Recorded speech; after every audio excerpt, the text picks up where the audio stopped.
Hello friends, welcome back to Siri blogs. Friends, ఎలా ఉన్నారు? నేను బాగున్నానండి. మీరు బాగున్నారని అనుకుంటున్నాను. ఫ్రెండ్స్, ఆ అమ్మవారి ఆశీస్సులు ఎల్లవేళలా మనందరికీ ఉండాలని మనస్ఫూర్తిగా కోరుకుంటున్నానండి.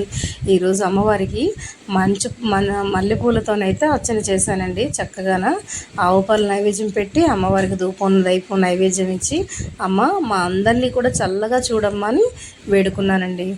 ఈరోజు చక్కగా అమ్మవారికి చిన్న పాట అయితే పాడాను. ఆ పాట ఇంతకుమునుపు మీరు కూడా వినే ఉంటారు.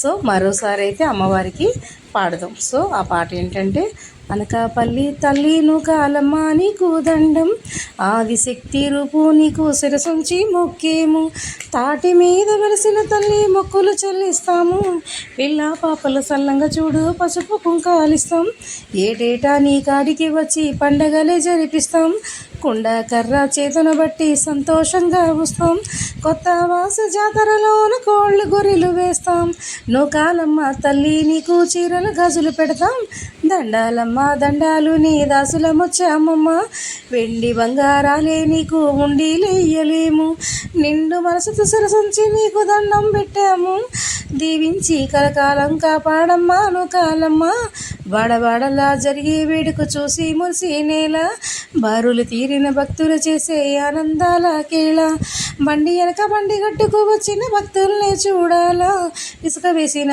రానంతగా ఈ నిందమ్మ నేల, వచ్చి వెనక పల్లి వండుకు తింటారమ్మా అందరూ తల్లి, ఉపారాలు పెట్టి మొక్కులు చెల్లిస్తారేను కాలు తల్లి, కాళ్ళు మొక్కి నీ కుంకం తీసి